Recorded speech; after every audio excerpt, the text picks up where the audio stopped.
What is up, my peeps? Joshua Smith here with another GSD interview. So today, you guys, we got a rock star real estate agent that we're interviewing on the show. This is a dude that came from the iron industry, came from the construction industry, got a piece of advice from a successful cousin of his or a family member of his to jump into the business. He chose to listen to that advice. He jumped into the industry, and his career has just absolutely exploded. His first 6 months, did 0 deals. Second 6 months of his first year, did 22 deals. And then once he dialed in what worked and what didn't work, his business has exploded ever since.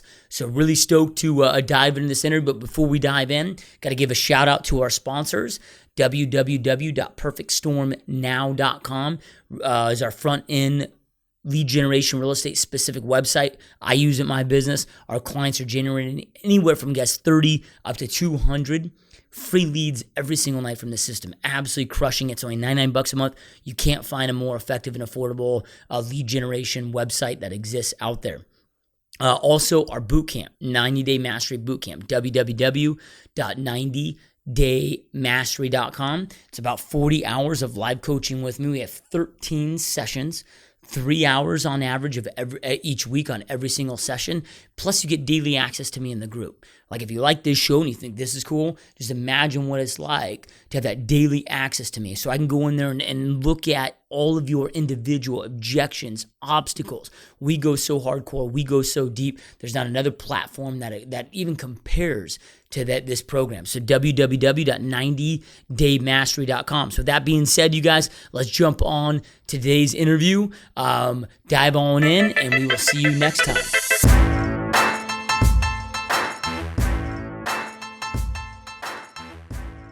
All right, what is up, my peeps? Joshua Smith here with another GSD interview. Where we interview top entrepreneurs, top real estate agents, top badasses that are out there dominating their space. So today, you guys, I've got a top producing agent on the call. I'm really excited to have this. I'm really excited to interview him. So you guys, help me welcome Barrison. Welcome to the show, my friend. Thank you, sir. Yeah, appreciate you being here, dude. So, I know now you're doing a lot of big things in your area. You're selling a lot of homes on an annual basis, running a very, very successful real estate practice. But before we jump into what you're doing today, man, let's wind the clock. How did you get started in this industry? How did you get into entrepreneurship? Josh, when I was 24, I got licensed. But before I got licensed as a real estate agent, I was working in construction. Basically making $12 an hour. My wife graduated from the nursing program making $27 an hour, and I knew I had to do something quick. And so, my a cousin of mine that was real successful here in town in real estate, big time entrepreneur, retired at the age of 36 at $90 million, told me to get up and go talk to a broker that he worked for at the time and get my real estate license. So that's what I did, and got into the business not really knowing how to sell. Never sold anything much in my life, but it just kind of came about. Yeah, so when you jump into business, man, because you're in the construction business, and you got to be, really, construction's hard work, dude. So you're used to working hard, you're used to the hustle. Mm-hmm. You didn't have that embellishment. So your cousin that had that success, did he mentor you out of the gate? Yeah, I love this. Was he a big part of kind of giving the guidance to create the success out there? Man, Josh, I wish I could say he did, but he didn't.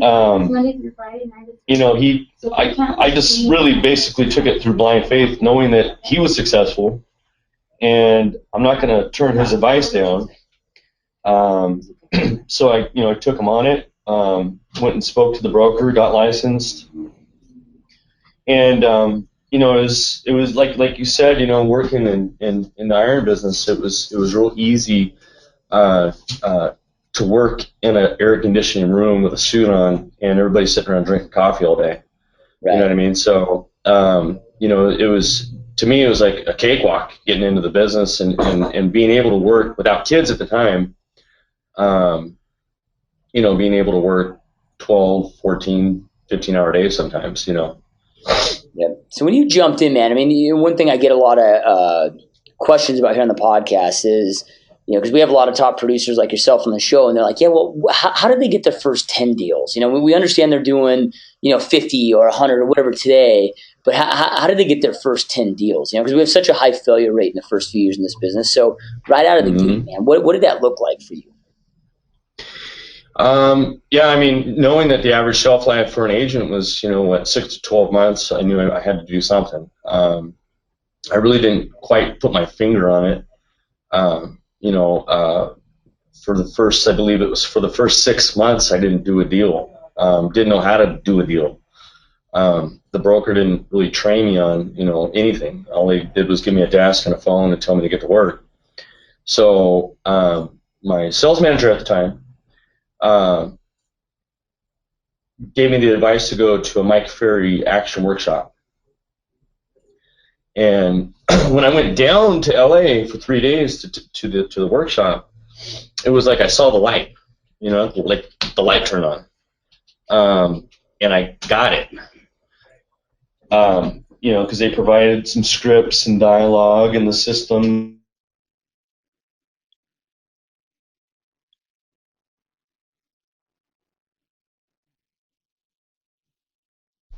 After those 3 days, I immediately hired a real estate coach because I saw other top producers in the room doing that. So I just, again, out of blind faith, I assumed that's what I needed to do.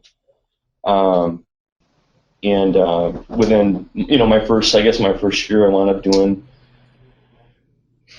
I think it was 24 transactions, but that was back in 2002, 2003. And really, all you had to do was show up and don't say anything real stupid, and you get paid. Yeah. So, I think I got lucky in some aspects. I don't know if it's lucky. Because dude, your first 6 months you didn't close anything. So then your year you closed those 20 plus deals. So it's really like in your first 6 months or your 6 month span you did that.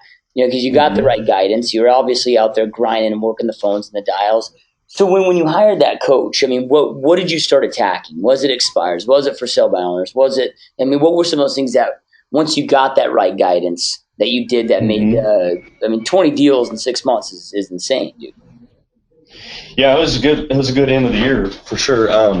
It was all expires and for sale by owners because, the expireds made sense to me because they've already signed and agreed to a 6% commission. For some reason or another, they didn't sell.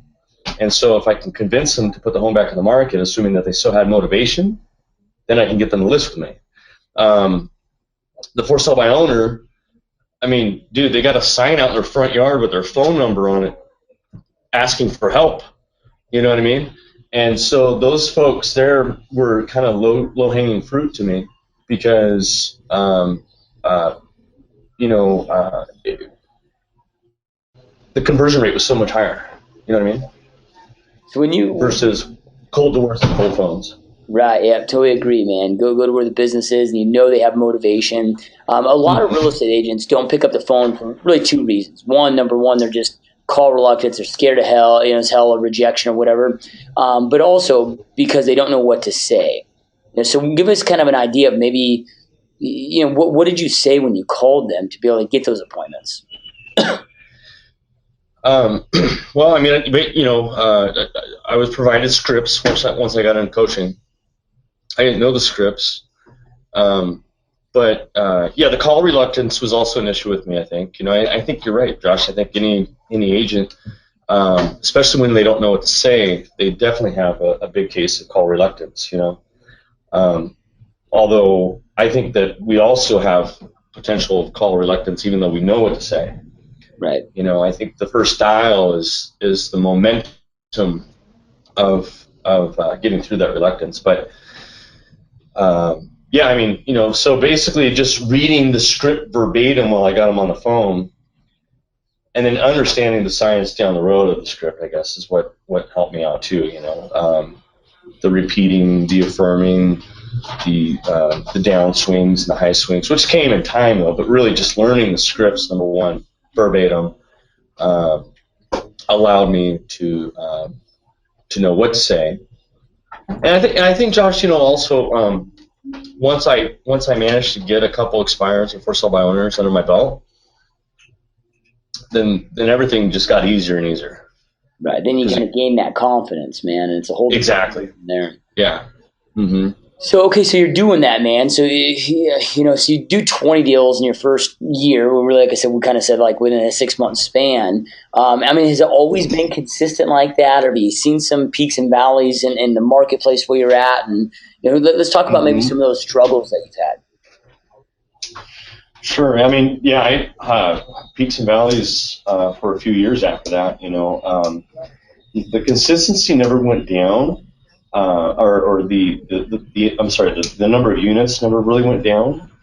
Did 24 my first year. I think I did 30 the following year. I think I did 35 and so on. It kept gradually going up, but there was always peaks and valleys within my business each year. But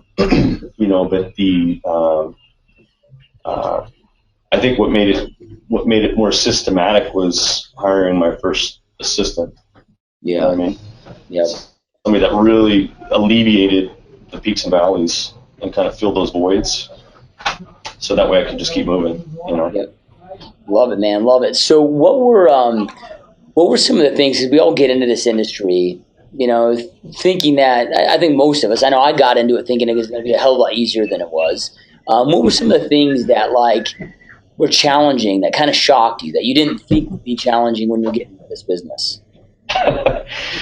Oh gosh, I don't know, man. How much time do you got? There's I think I can remember the first big challenge for me was when the short sale market showed up. I don't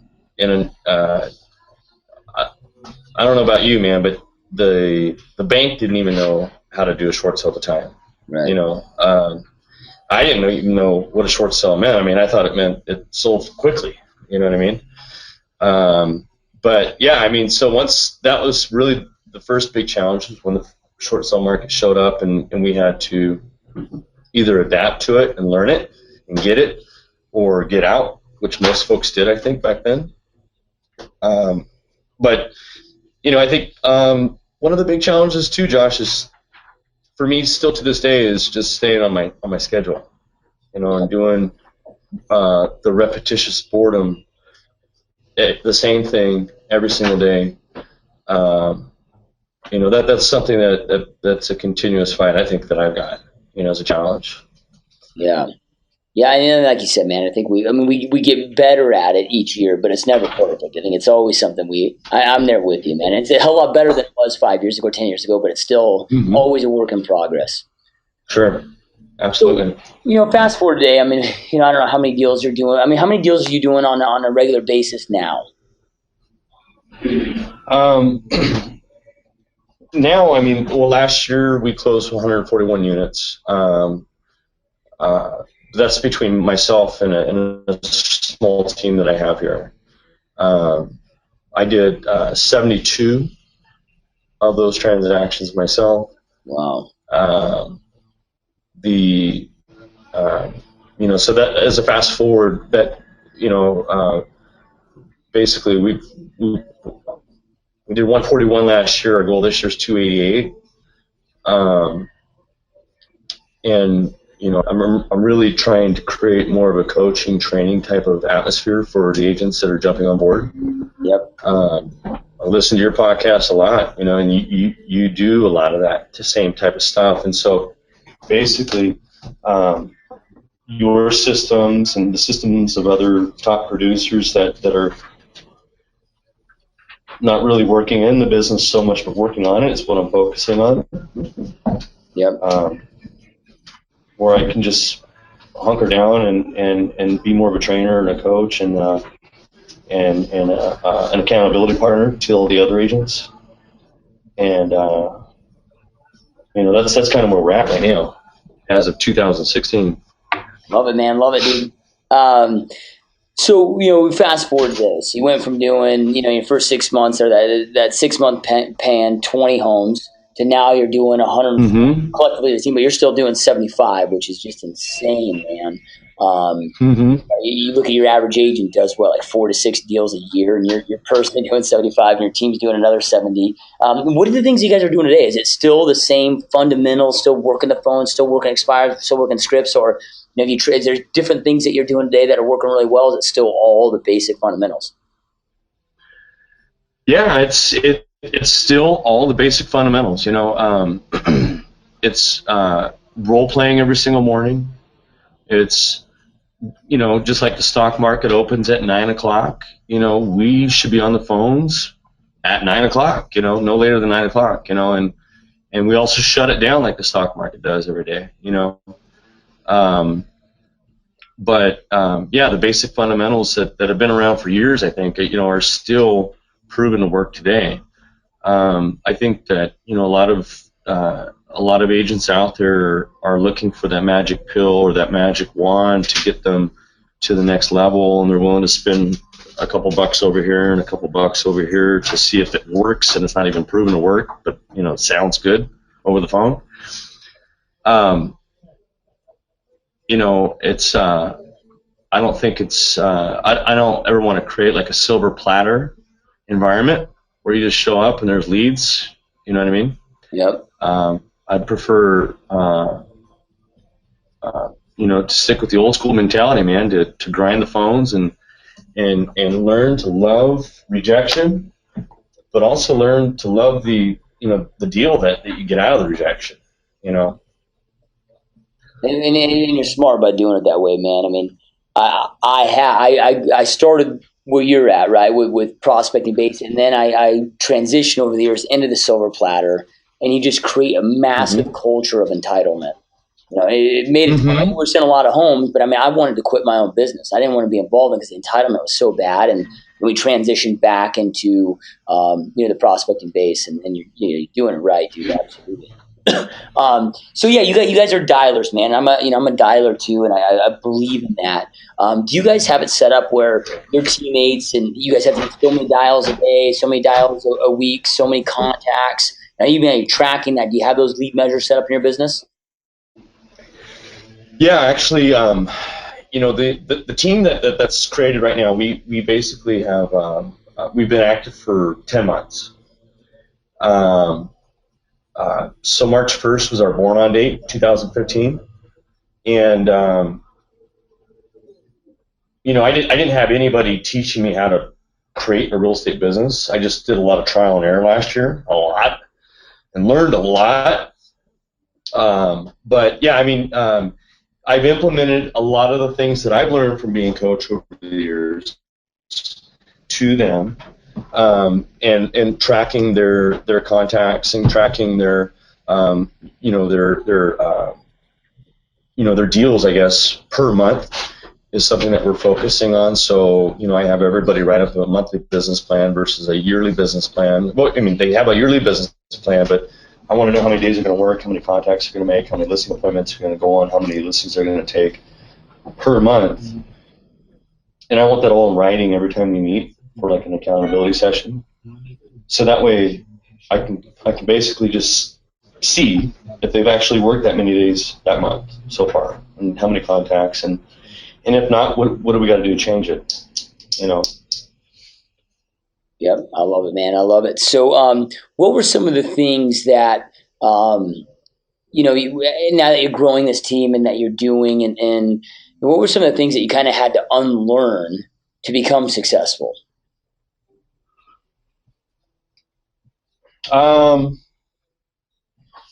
As a single agent, or yeah, a lot of times we develop these habits, and we have these habits, and kind of have to reprogram, relearn and reprogram, whether it's our mindset or whatever. Not just as a team leader, but just in every aspect of your business.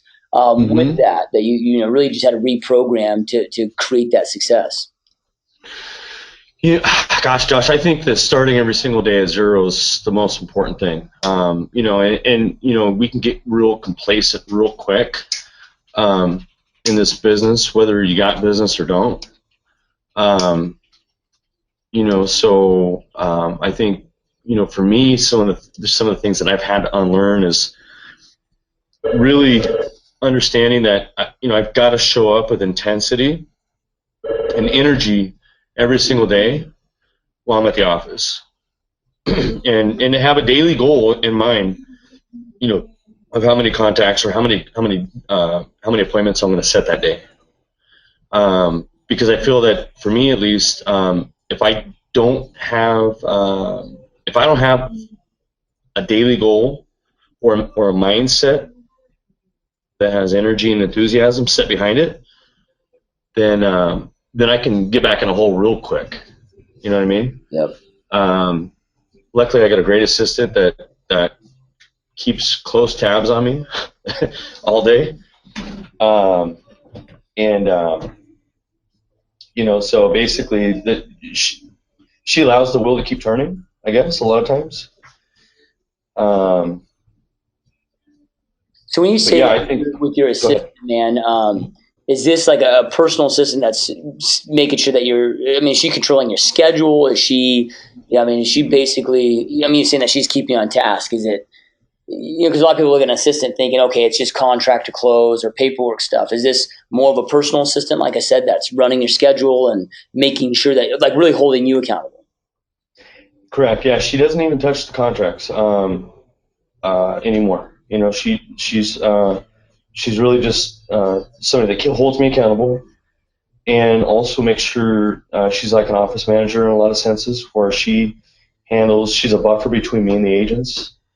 So if they have any issues, it's kind of her job to take care of those issues. If she can't fix that problem, then I can step in. And she also is kind of an accountability, keeps the team accountable as well. Awesome. Yeah. So but far and beyond, she's definitely an assistant to me first, and then office manager second. Yeah. Now, what's really cool about it, man, and I haven't met a lot of team leaders that operate this way, and I think that's one of the reasons that you've continued to have so much success. And this is, I think that truly this is just the beginning for you. You're gonna. I think so too. Especially because, like, dude, you are keeping yourself accountable no different than your teammates, right? Your teammates see that, and there's a whole level of respect, for you leading them when they see you being held accountable as well. Mm-hmm. So I sure. So okay, so you're still doing 75 deals or whatever yourself personally while you're operating a team. So what does a day look like for you, dude? Like, how many contacts are you making? How many appointments are you going on to go out there and close 75 deals? It's a good question, man. I up until last year, or up until the beginning of this year, again, for sale by owners and expireds were my bread and butter. But since the team has exposed so much interest in those two categories, I decided to step down from that position. Like, I don't want to call these people or compete with my other agents. I would prefer, because they go on for sale by owner and expired listing appointments all the time, and I want them to do that. If they like it, do it, because it works. But yet I don't want to compete with them on that level. So I basically told myself that I'm no longer going to call those folks. I'm just going to really focus a lot more on center of influence and past clients, because I got a pretty good sized database that I haven't paid attention to as much as I should. So this year and ongoing, I think it's really just basically being a contributor to the team and allowing them to do what they want to do. I'll let them compete against each other. Right. You know what I mean? You guys get in the ring. I'm good, man. I'll just ref. You know what I mean? Yeah. Yeah. I'm pretty certain that I could at least pull 70 to 80 deals out of my own center of influence and past clients if I focus on it, which I'm doing this year. Yeah. So and how I have my team set up is, every agent 200 dials a week. We find 200 dials equals about 40 conversations. 40 conversations equals 4 appointments, which is about 1 executed contract. Do you find similar numbers in your market to hold true to that? Yeah, absolutely. Yep. 100%. Awesome, man. Love it. So, as far as your schedule, I know you said that that's kind of like your biggest issue right now, or like with all of us, is following our schedule. But what's the day in the life of you, man? From what time you're waking up? What does this look like? Because you also have to balance work with family, with health. What does a typical day look like for you? Sure. Yeah, man. I've got 3 kids. Oldest is 11, and they're all up by 5:36 in the morning. So I got to beat them to it, of course. So I'm normally up by 4:30 or 5. I try to get a little reading in every morning. Spend a little time with them in the morning, feed them, hang out with my wife for about, probably a good half hour at the most. And then I'm normally in the office by 7:30 or 8.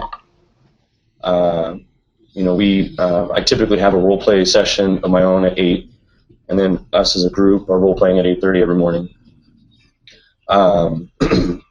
Between 8:30 and 9 is our role play session. Then between 9 and 11 to 12, we're all typically on the phones.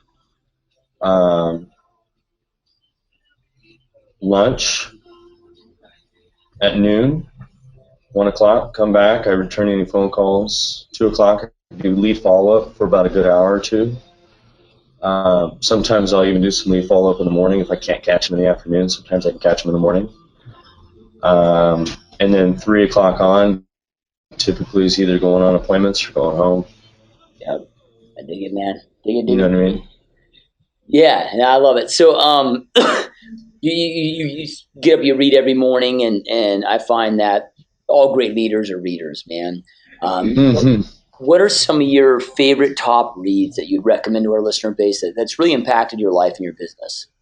Yeah, dude. Well, the 21 Irrefutable Laws of Leadership is probably number 1 on my list, I think, by John Maxwell. Yep. The One Thing is a good read. MREA is a good read for me. Right now I'm reading The Heart of a Leader by Ken Blanchard.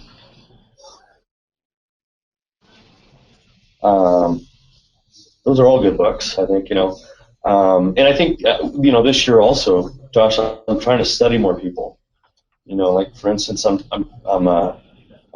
trying to study people that are doing much more than I am,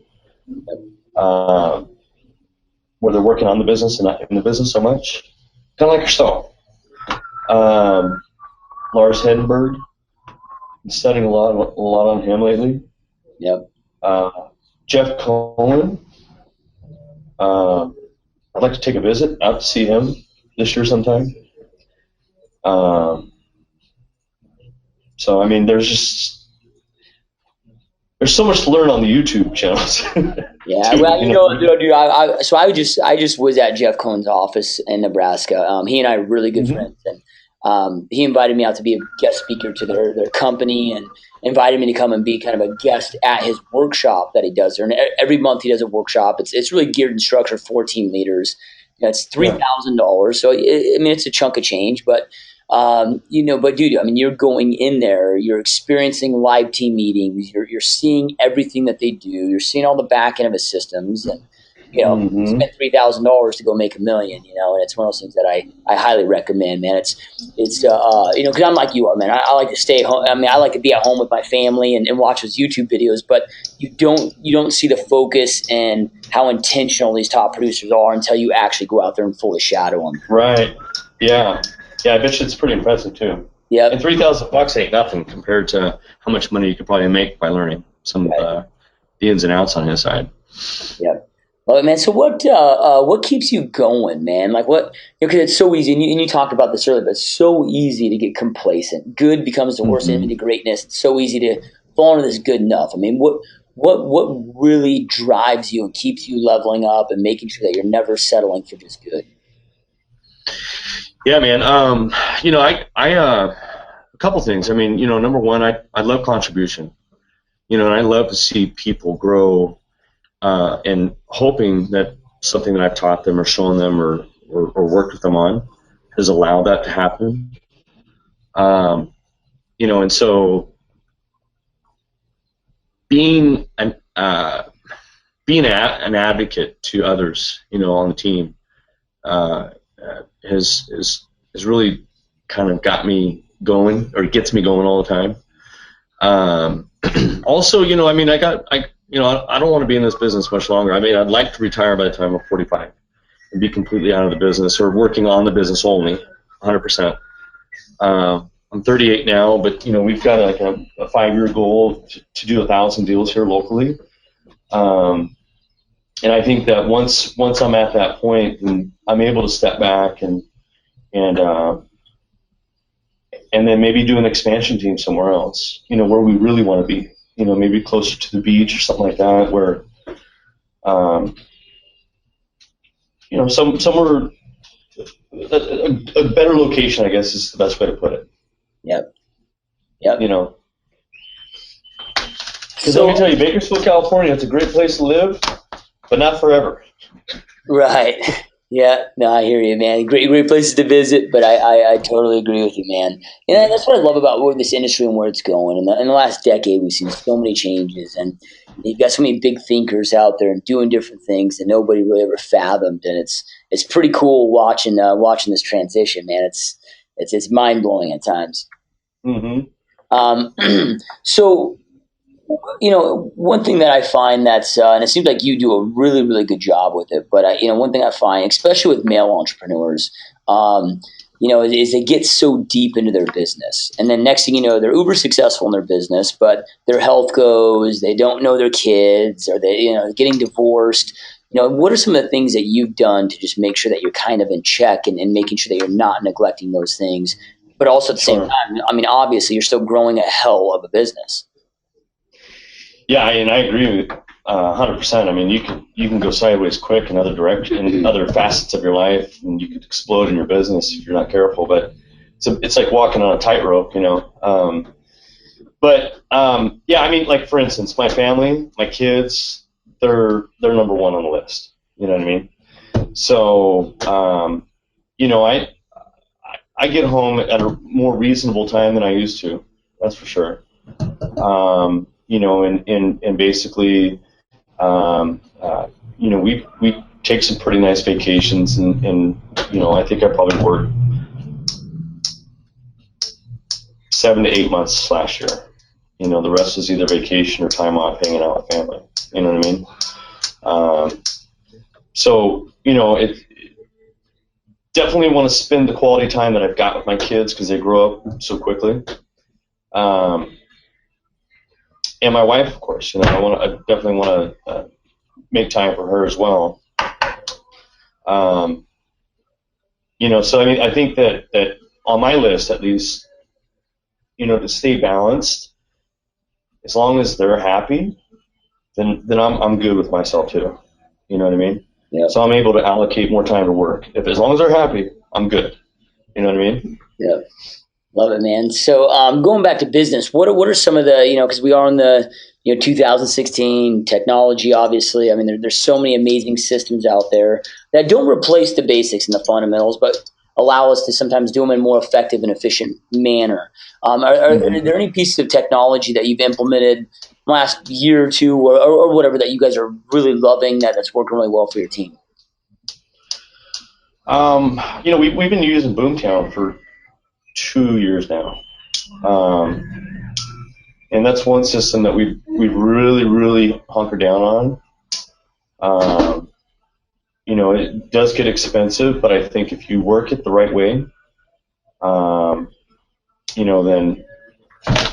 I mean, you can make a killing, but you also got to have a great front end person that takes care of those leads ahead of time.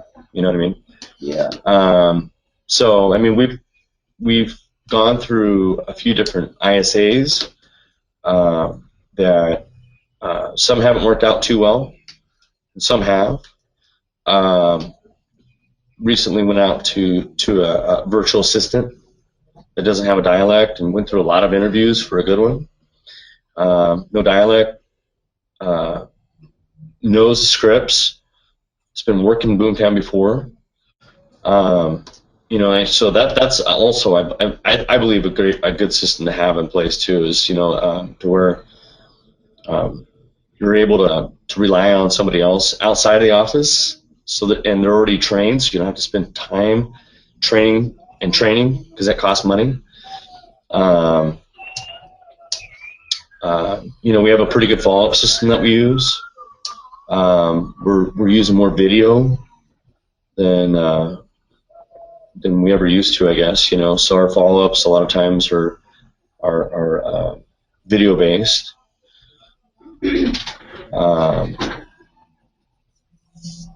So yeah, I mean, go ahead. Yeah, I was just going to ask with your ISA, man, real quick with that. Because you got can you hear me? Yeah. Okay. So you got an ISA that, that you're is working these deals. So when you give them to your agents, I mean, this is a buyer, this is a client. Is that structure the same as if they were to get a lead, or or is the compensation a little less to help pay for that ISA? I'm not sure what you mean. Okay, so if I were to feed my agents a deal, right, and let's say it's 50-50 split or whatever, or a lead, then if I have an ISA, because it's not a lead at this point, now I'm giving them essentially a buyer, right? Yeah. So is that compensation still the same, or do you charge them? Hey, we're going to take 10% more as far as the team leader to help cover that ISA? No, I mean it's 50-50 across the board. If the ISA turns it, then it's just a 50-50 split. Okay. Yeah, if the agent creates it, then it's a 25-75 split. Gotcha. Perfect. Yeah. Yep. I love that model. We also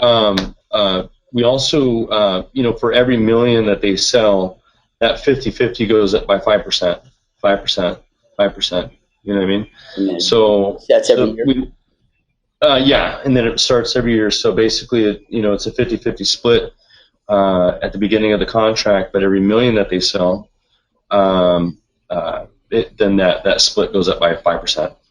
Yep, awesome, man, love it. So, real quick, I've got a couple last questions for you, but if we have somebody that's listening that has a question for you, wants to reach out to you, or maybe they're in your area, want to join your team, or when you start that expansion team in San Diego, they're interested in being a part of it, or whatever that looks like.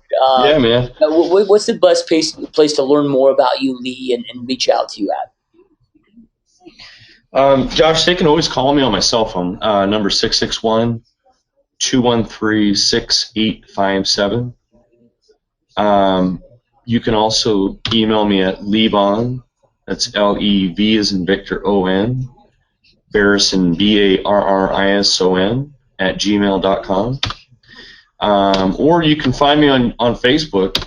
I hope I'm the only Lee Barrison out there. I've never seen another one out there, so just look me up. Yeah, love it. Yeah, you don't have a name like Josh Smith where there's 10. Exactly. Yeah. What's so cool about top producers like yourself is and so many agents are so intimidated to reach out to top producers to pick their brain, but every one of them I met, again, just like yourself, is just is so happy to be able to contribute and help others, and it's really cool that you do that, man, and commend you for that. It's pretty awesome, man. So all right, dude. So let's say something happens, bro. Like you lose everything, dude. Like you're wiped out. Health's good, family's good, all that's good.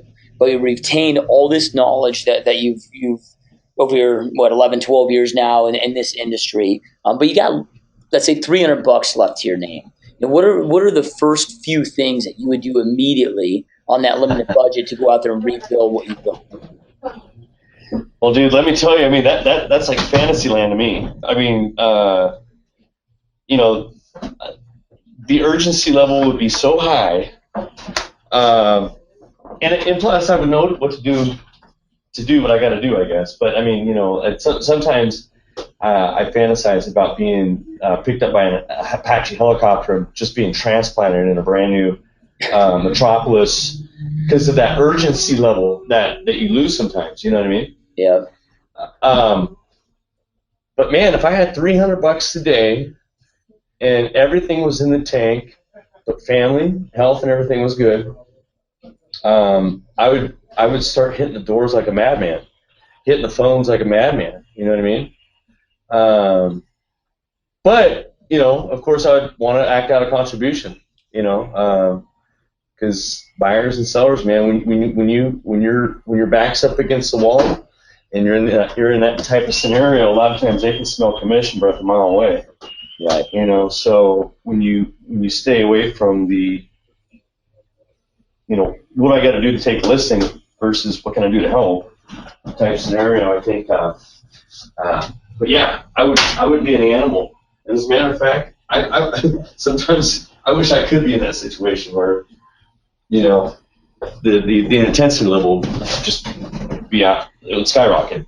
I love it, man. I love it. So, this podcast was created, dude, because there's so much information that exists out there, and it's like one of those information overload stage, and especially in the real estate space, there's so many people out there delivering information, and they've never actually even done it or built it. And I'm like, how can you train somebody if you've never done it, right? So it's like, let me just go out there and start interviewing the doers, and then bring it to the real estate community where they're actually getting the knowledge from rock stars like yourself that went from zero to now doing, 150, 200 deals a year, whatever that looks like, right? So with that being said, man, do you have any last words of inspiration, motivation, or advice you'd like to leave our listeners with?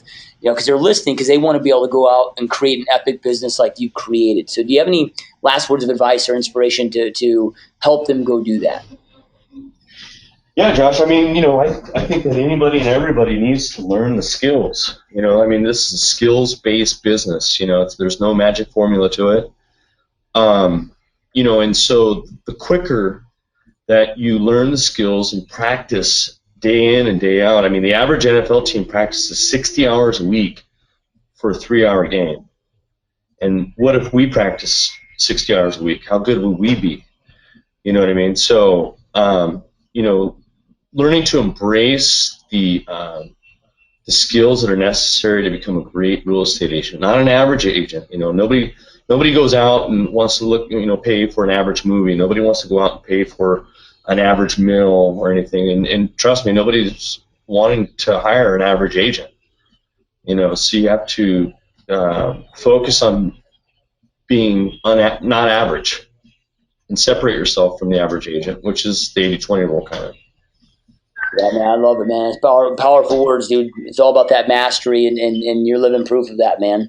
You're doing it, and you're doing it at a huge level. So love it. And hey, to our listeners out there, I know I end every podcast with this, but information without implementation is the start of delusion. Information is not power. It's taking that information, implementing into your life and into your business that creates power. So I just heard from one of the top real estate agents in the country and on the planet, a dude that's doing big things, that's still expanding at a massive rate. Shared a lot of amazing nuggets of info with you guys. So make something that Lee shared. Implement your life, implement your business, so you can go out there and create the business that you want and deserve. And Lee, dude, I know how busy you are, man. I appreciate you taking time out of your busy day to be here.